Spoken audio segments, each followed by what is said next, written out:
130 140. ನನ್ ಗಾಡಿ ತಗೊಂಡ್ ಬಂದಾಗ ಫಸ್ಟ್ ಸರ್ವಿಸ್ ಆಗಕ್ಕಿಂತ ಮೊದ್ಲೆ ಇದೇ ಹೈವೇದಲ್ಲಿ 155 ಸ್ಪೀಡಲ್ಲಿ ಹೊಡೆದಿದ್ದೆ. ಏನ್ ಅರ್ಥವೇ ಆಗ್ತಿಲ್ವೇ ಈ ಕೇಸು. ಫಸ್ಟ್ ಸರ್ವಿಸ್ ಆಗಿದೆ, ಇವಾಗ ಎಷ್ಟರಲ್ಲಿ ಹೋಗುತ್ತೆ ನೋಡೋಣ ಬನ್ನಿ.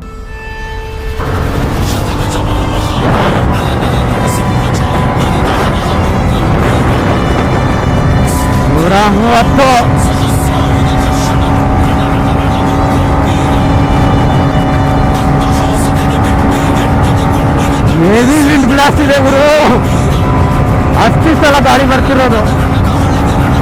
140 ನೀನು ನಾನು ಹೆತ್ತ ಮಗನೆಲ್ಲ ಹೆವಿ ಗಾಡಿ ಗುರು. ಈ ಗಾಡಿ ಕಂಪ್ಲೀಟ್ ಗಾಡಿ ಜೊತೆ ನಾ ಶೇಕ್ ಆಗ್ತಿದೀನಿ, ನನಗ್ ಬ್ಯಾಲೆನ್ಸ್ ಆಗಿ ಕುಂದ್ರಕ್ ಆಗಂಗಿಲ್ಲ. ಹೋಗುದು ಇವ್ರು ಆರಾಮಾಗಿ ಇನ್ನೊಂದ್ ಸ್ವಲ್ಪ ಬೆಂಡ್ ಆಗಿ ಪರ್ಟಿಕ್ಯುಲರ್ ರೇಸ್ ಮೂಡಲ್ ಕುಂತ್ಕೊಂಡು ಹೊಡೆದ್ರೆ ಆರಾಮಾಗಿ 150 ರೀಚ್ ಆಗುತ್ತೆ. ಹೈವೇ ಒಂದೇ ತರ ಇಲ್ಲ, ಅಲ್ಲಿ ಅಪ್ ಅಂಡ್ ಡೌನ್ ಈ ತರ ಇದೆ ದುರ್ಗದ ಹೈವೇ ಇದು.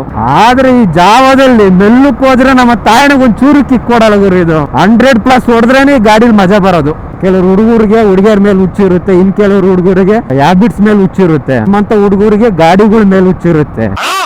ಅಷ್ಟು ಸ್ಪೀಡಲ್ಲಿ ಬರೋದೇನೆ ಬಂದೆ, ಬರೋಷ್ಟರಲ್ಲಿ 1 ಪಾಯಿಂಟ್ ಪೆಟ್ರೋಲೇ ಹೋಗಿದೆ. ಇದ್ರ ರಾಯಲ್ ಎನ್ಫೀಲ್ಡ್ ಅಲ್ಲಿ ಕ್ಲಾಸಿಕ್ 350 ಬರುತ್ತಲ್ಲ, ಅದು ಕೂಡ 150 140 ರೀಚ್ ಆಗಲ್ಲ. ಬರೋ 130 ಬರೋಷ್ಟರಲ್ಲಿ ಅದು ಸುಸ್ತು. ಜಾವಾ 42 FJ ಇದೆ, ಆರಾಮಾಗಿ 150 ನಿಯರ್ ಆರಾಮಾಗಿ ಹೋಗುತ್ತೆ. ಲಾಸ್ಟ್ ಟೈಮ್ ಇದೇ ಹೈವೇದಲ್ಲೇ ಹೊಡೆದಿದ್ದೀನಿ ನಾನು, 155 ನಿಯರ್ ರೀಚ್ ಮಾಡಿದ್ದೀನಿ, 150+ ಹೊಡೆದಿದ್ದೀನಿ. ಬಟ್ ರಾಯಲ್ ಎನ್ಫೀಲ್ಡ್ ಅಲ್ಲಿ ಕ್ಲಾಸಿಕ್ 350 ಇದೆಯಲ್ಲ, ಅದಷ್ಟು ಸ್ಪೀಡ್ ಹೋಗೋದಿಲ್ಲ. ನೀವೇನಾದ್ರು ಬುಲೆಟ್ ಸೀರೀಸ್ ಅಲ್ಲಿ ಯಾರು ಗಾಡಿ ತಗೋಬೇಕು ಅನ್ಕೊಂಡ್ರೆ ಆರಾಮಾಗಿ ನೀವು ರಾಯಲ್ ಎನ್ಫೀಲ್ಡ್ ಹೋಗೋ ಬದಲು ಆರಾಮಾಗಿ ಜಾವಾಗ ಬರ್ಬೋದು.